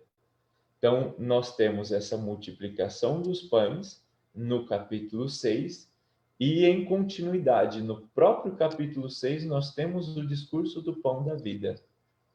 Esse pão que Jesus vai dizer: eu sou o pão da vida. Então, Jesus começa no Evangelho de João a tomar uma perspectiva de que aquele que cumpre a promessa do Pai, aquele que é o pão da vida, mas também ele vai tomar a perspectiva para si sobre o testemunho de si mesmo. Que isso nós encontramos no capítulo 8, quando Jesus vai fazer esse discurso a partir do versículo 13 do Evangelho de João, no capítulo 8, ele vai começar a fazer esse discurso, que ele mesmo vai se doar por cada um de nós. Ele vai dar sua vida para cada um de nós. Ele se entrega livremente. E, ao mesmo tempo, Jesus também assume a perspectiva de bom pastor, aquele que dá vida por suas ovelhas. E aí esse acento está no capítulo 10 de João. Lembra que nós vimos lá nos evangelhos sinóticos as ovelhas que foram dispersadas? Jesus então assume essa perspectiva de pastor, aquele que reúne as ovelhas. Além dessa dimensão, Jesus também traz a dimensão da vida. É por isso que, então, no Evangelho de João, nós encontramos o relato da ressurreição de Lázaro. O próprio Jesus que vai dizer para Lázaro: olha, venha para fora. Ou seja, saia da morte e venha para a vida. E a humanidade tem essa prefiguração na própria pessoa de Lázaro, porque Jesus também nos chama a sair da morte para a vida. Não somente sair da morte, mas servir. É por isso que João é o único que trata sobre o relato do lava-pés. João não vai falar sobre a perspectiva da instituição, mas o centro de João está no serviço. O serviço de Deus para com o seu povo, para com os homens. E aí, então, no capítulo 13, nós vamos encontrar justamente esse relato do lava-pés. Por mais que estamos dentro da dimensão da instituição da Eucaristia, na última ceia, o acento de João está no lava-pés, ou seja, no serviço. Porque Jesus precisava vir para servir a humanidade, mostrar para a humanidade como é que se faz, como é o gesto profundo de amor ao lavar os pés. E aí, então, Jesus, a partir da ceia, a partir do momento que termina de lavar os pés, Jesus, então, começa a fazer os discursos de despedida. Já começa dizendo que o tempo chegou, né? Jesus já começa. E isso nós temos de acento muito forte no capítulo 13, versículo 14, quando Jesus vai tratar justamente sobre esse discurso da despedida. Desculpa, gente.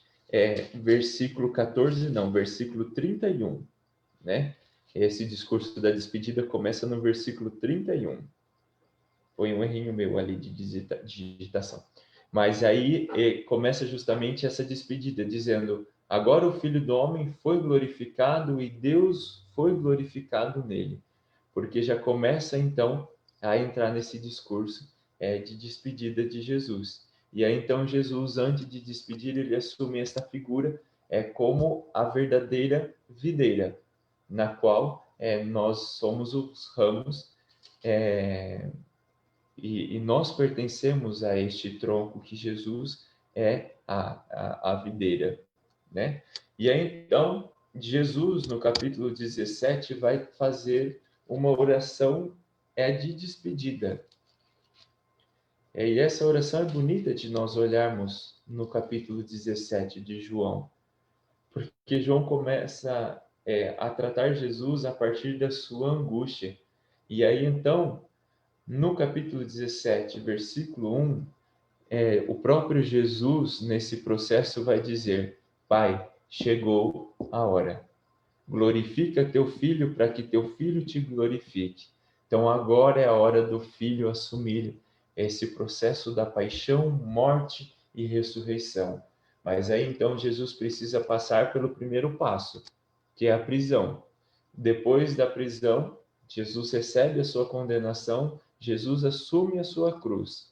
E aí então Jesus carrega a sua cruz, chega no monte, Jesus é crucificado, para que então nós tenhamos ali a perspectiva então de que na cruz nós encontramos a plenitude do perdão dos pecados. E aí então nós também encontramos na cruz a figura de Maria, que está de pé. Não só a figura de Maria, mas também a figura de João. Por isso que tomemos como exemplo lá no Evangelho de João, capítulo 19, do 25 ao 17. Nós vamos encontrar justamente isso. Essa presença de Maria aos pés da cruz, né? Que se mantém fiel. Aquela que foi fiel desde o começo está fiel também na cruz. Se mantém de pé na cruz. E aí, gente, eu gostaria de destacar para vocês, não sei se vocês já repararam no Evangelho de João, é interessante de nós notarmos isso. Vejam aí na Bíblia de vocês, capítulo 19, versículo 29. João 19, 29. Tem um símbolo muito fundamental da humanidade. Por quê? É um símbolo que a humanidade traz o símbolo do ódio. Por quê? Por causa da presença desse vaso de vinagre. O que esse vaso de vinagre estava fazendo nos pés da cruz naquele momento? Quem que levou esse vaso de vinagre lá? Isso para nós entendermos o significado que João traz. No capítulo 2, nós vemos que Jesus transforma aqueles vasos de água em vinho, ou seja, uma manifestação de amor de Deus para com os homens. Contudo, era necessário que esse vaso de vinagre estivesse presente na cruz, porque ali traz a dimensão do pecado, do ódio que o ser humano traz dentro de si, do rancor que o ser humano traz dentro de si. E justamente o vinagre, ele é amargo, né? Isso para trazer para cada um de nós que se Jesus na boda de Caná transformou a água em vinho, manifestando o seu amor, na cruz ele manifesta de uma vez por todas essa transformação da nossa vida, do ódio da humanidade em amor. É por isso que esse bendito desse vaso de vinagre está presente ali. E é então Jesus, a partir da sua entrega na cruz, ressuscita, conforme nós vemos no Evangelho de João, no capítulo 20. E aí, gostaria de dar um acento lá no Evangelho de João, no capítulo 20, o versículo 6 e 7. Porque depois que eles chegam e veem que o sepulcro está vazio, eles reparam que tem um pano que está no chão, um pano de linho, a faixa de linho na qual Jesus tinha envolvido, mas também tem um pano que está dobrado. O que isso significa? O que significa esse pano no chão? O que significa esse pano dobrado no sepulcro de Jesus? Quem que dobrou esse pano? E aí, então, João traz essa perspectiva para nós percebermos uma realidade a partir da ressurreição de Jesus. Por quê? O pano no chão significa o pleno cumprimento. Está feito. Aconteceu. Por isso que esse pano está no chão. Porque Jesus ressuscitou.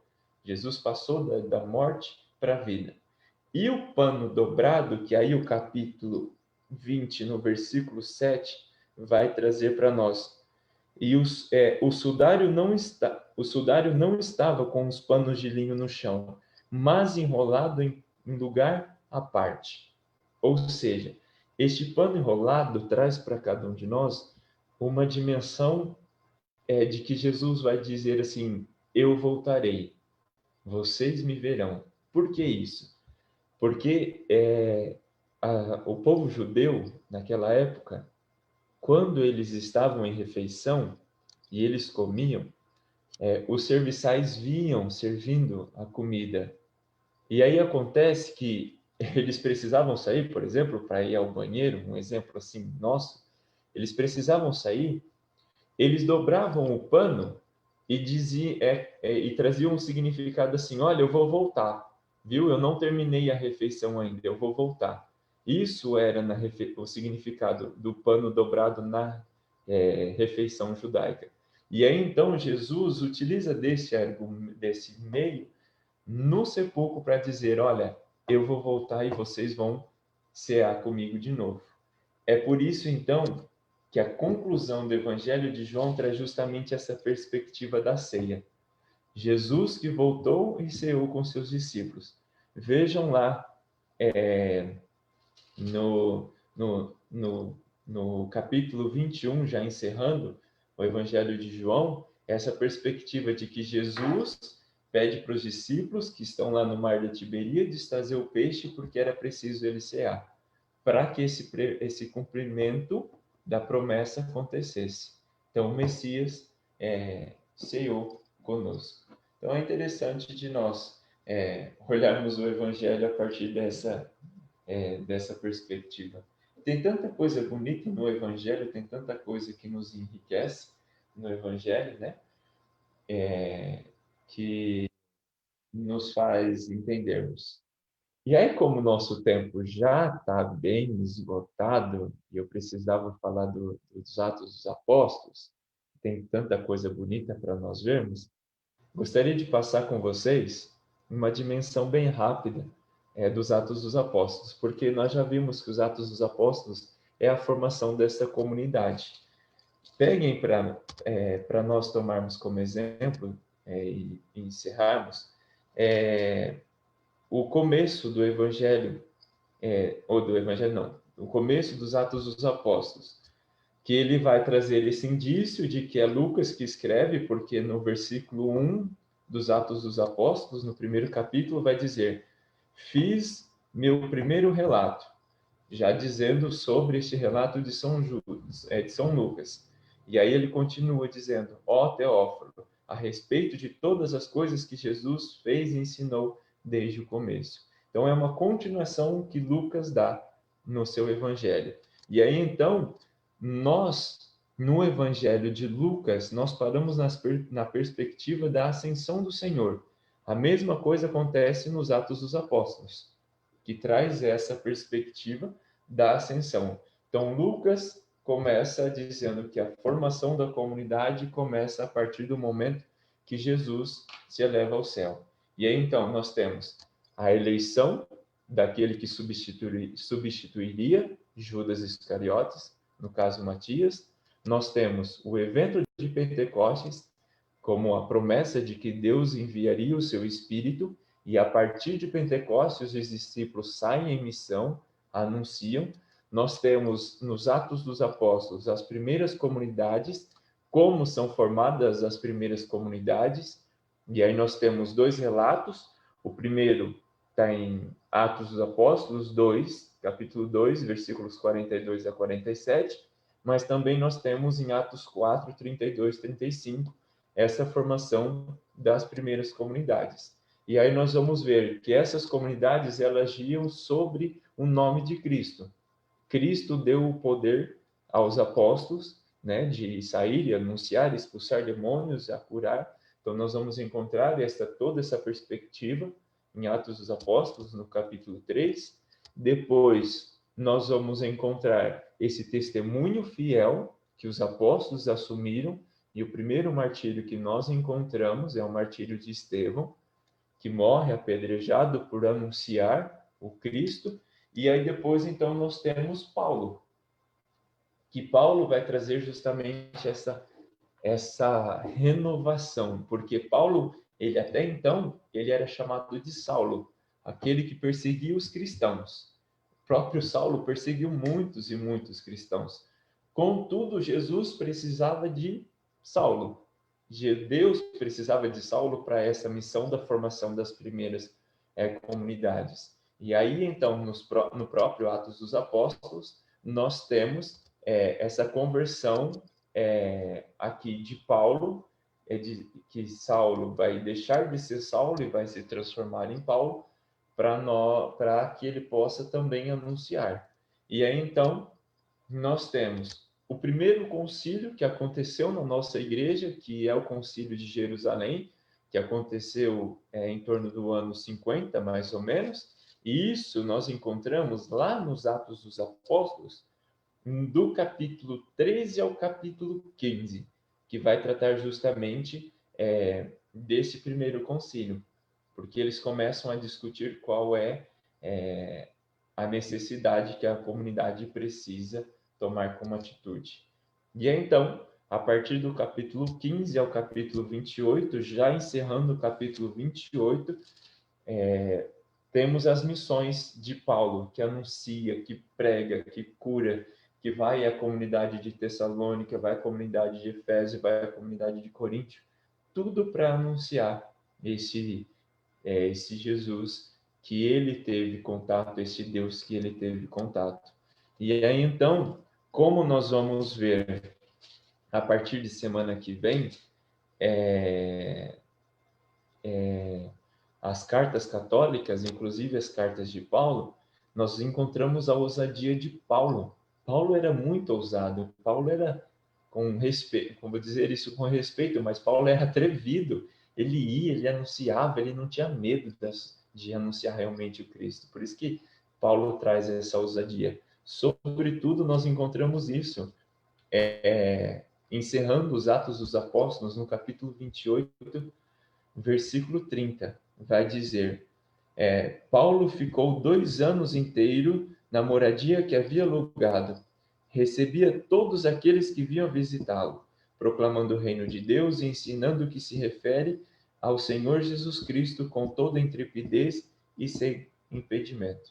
Paulo assumiu realmente a figura de missão para si, né? Então é isso mais ou menos que trata a perspectiva dos Atos dos Apóstolos, falando um pouquinho de São Paulo a partir dessa pessoa da pessoa e encontro com Jesus. Então na semana que vem nós veremos as cartas católicas, as cartas de São Paulo, as cartas de São João, o próprio Apocalipse de São João também, veremos São Pedro, veremos São Judas, enfim, nós veremos as outras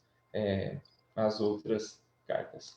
Então, mais ou menos isso que nós temos de perspectiva da ação de Deus, numa visão assim bem geral, trazendo isso para nós hoje.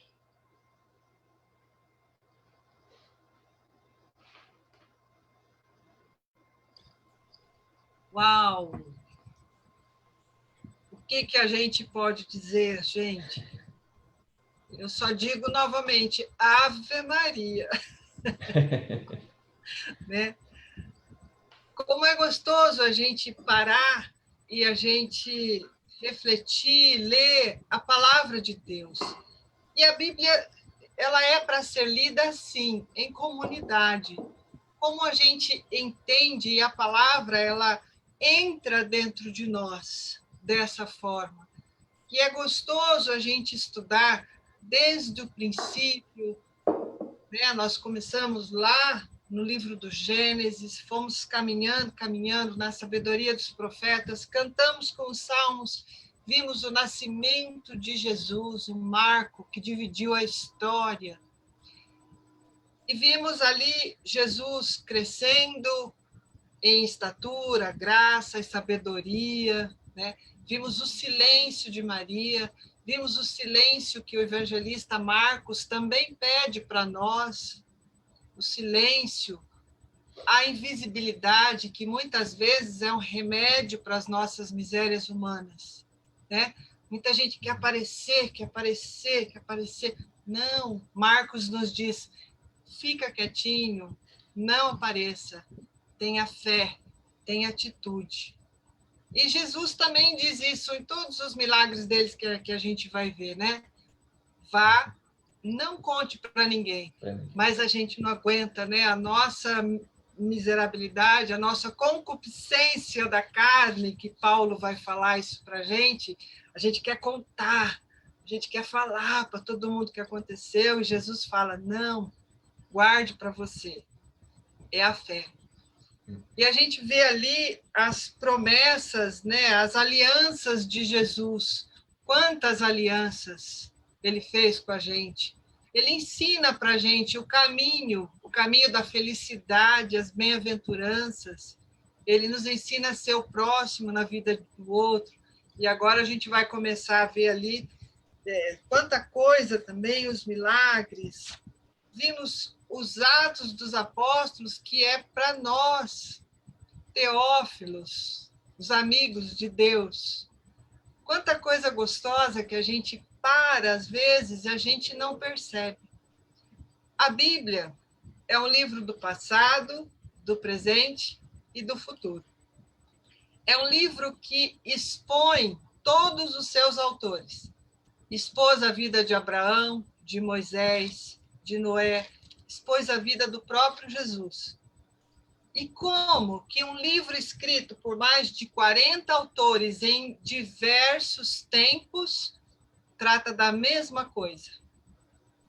A mesma promessa no Antigo Testamento, cumprindo aqui. Promessas de 600 anos, de muitos anos, se cumprem agora no Novo Testamento, como a gente pode ver, né? No Evangelho sendo narrado, a profecia sendo cumprida, e lá atrás, os profetas nos dizendo, ó, vai vir o Messias, vai nascer em tal lugar, vai nascer em tal época. Então, o que a gente precisa para acreditar na Bíblia? Fé. Né, Rafael? Sim. Fé é crer naquilo que não se vê. Eu decidi acreditar no que está aqui. Ponto. A Bíblia é presente, é passado, é presente e é o futuro. E a Bíblia é maravilhosa.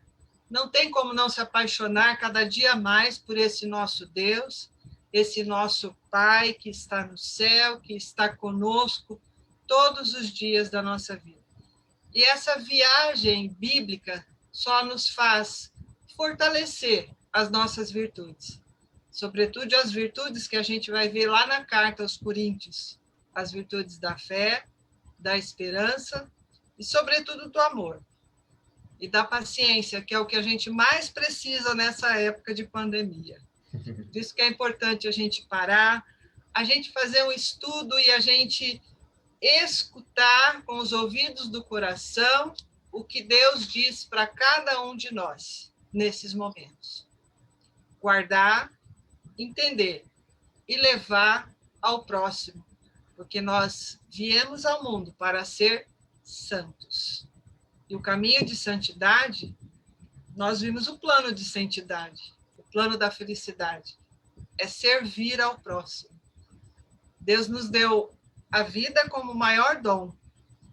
E além desse dom, a gente vem com outros dons também, mas não são para nós. Aí é o nosso dever sistêmico para com o outro, servir o outro. Quando eu sirvo o outro, eu tenho feliz. Eu sou feliz. Né? Bom, nós não temos nenhuma pergunta, pelo Facebook. Alguém tem algum questionamento para fazer? O Davi perguntou se você postou os slides, ainda não. Eu vou postar agora.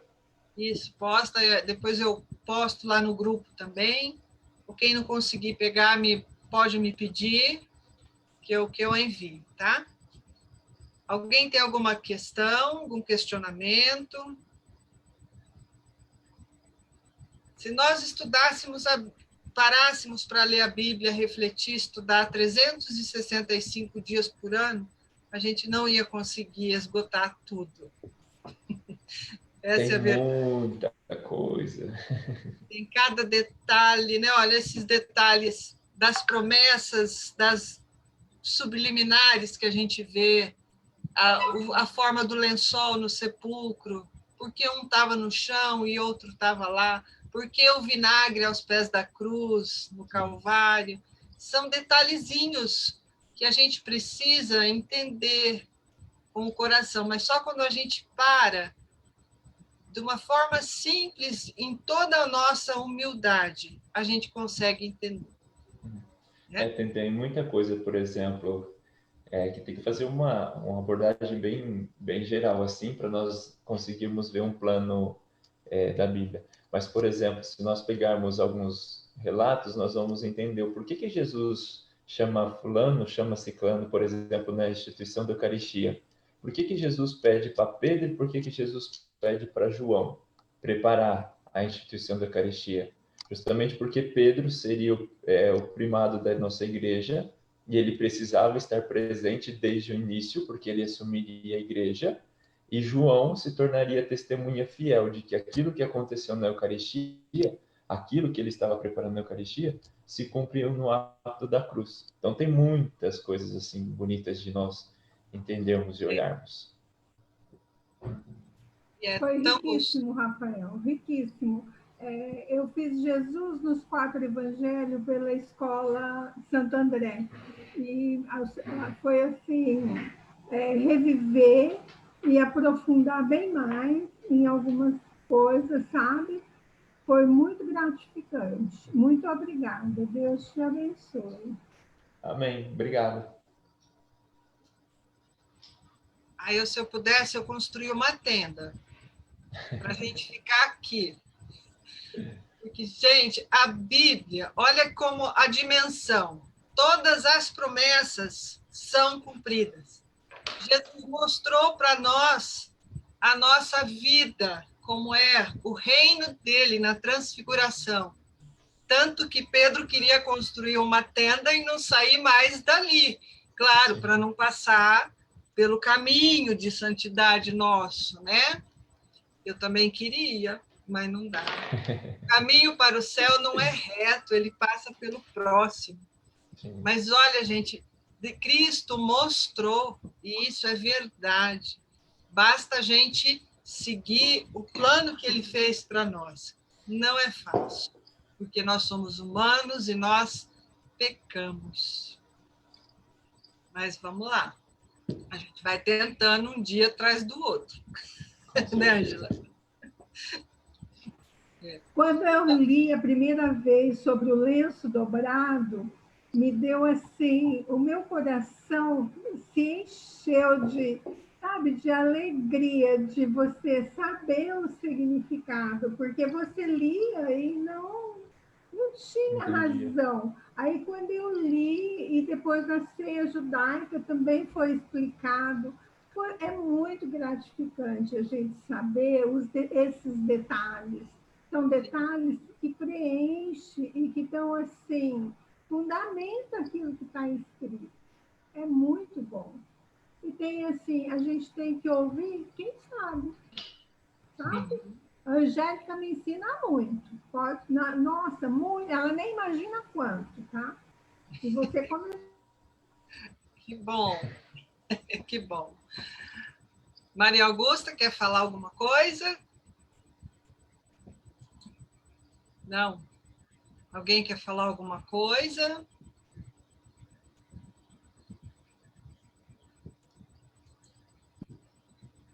Bom, então já são 6:50. Rafael tem que ir na missa, né? Sim. O Davi está pedindo para a gente colocar na oração final o afilhado dele, que está com leucemia, o Vitor Evangelista. Então, nós vamos rezar por ele, Davi. O Davi é lá de Sergipe. Toda quinta-feira ele está aqui com a gente. Vamos rezar assim, vamos colocar, inclusive, nas nossas orações pessoais. Vou ver se dá tempo de mandar para o comentarista da missa, para ele colocar lá nos comentários, tá? E vamos rezar. Eu venci uma leucemia, Davi. Eu fiz transplante em 2012. Estou aqui. Então, vamos confiar na vontade de Deus, né? Angélica, manda para mim que eu vou mandar no meu grupo de intercessão. Tá bem? Isso, a Ângela é do nosso grupo, do nosso Ministério de Intercessores aqui da paróquia. O povo que reza, gente do céu. Eu não rezo nem migalhinha perto do que esse povo reza. Tá? Vou mandar sim, Ângela. Tá bom? Então, vamos encerrar. Rafael, mais uma vez, muito obrigada por estar aqui conosco, por nos ensinar tanto, por nos ajudar nesse caminho de santidade, nesse caminho de amor que Deus construiu para nós. E é só assim, em comunidade, que a gente reforça a nossa caminhada, reforça a nossa fé, enfim, o nosso sentido para Deus.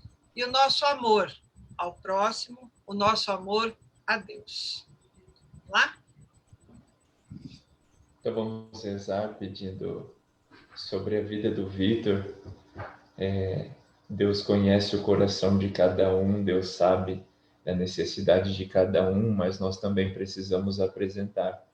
E nós, como membros da igreja e como portadores do batismo, temos nossa missão de serem também intercessores.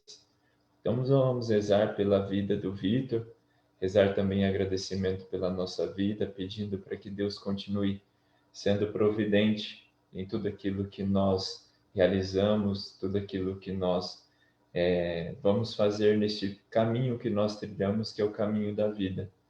Então, que ao rezar este Pai Nosso, possamos entregar a Deus todas as nossas necessidades, todas as nossas súplicas, e também consagrar a Deus a nossa vida.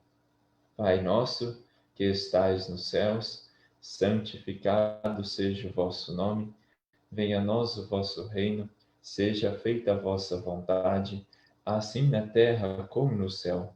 O pão nosso de cada dia nos dai hoje, perdoai as nossas ofensas, assim como nós perdoamos a quem nos tem ofendido, e não nos deixeis cair em tentação, mas livrai-nos do mal. Amém.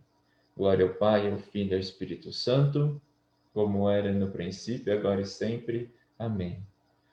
Nós estivemos reunidos em nome do Pai, do Filho e do Espírito Santo. Amém. Amém. Vamos agradecer a Deus também pela Célia, que está aqui conosco. A Célia venceu o Covid. Então, é uma graça, né, Célia? Uma bênção, uma graça recebida de Deus. Gente, muito obrigada por tudo e até quinta-feira, no mesmo horário, às 5 horas. Infelizmente, nosso último encontro, o quarto e último encontro. Essa live vai estar disponível no Facebook da paróquia, no meu também, e no YouTube da paróquia também. Tá bom? Tchau, queridos. Que Deus os abençoe e os guarde. E a gente se encontra na Eucaristia. Beijo. Tchau, tchau.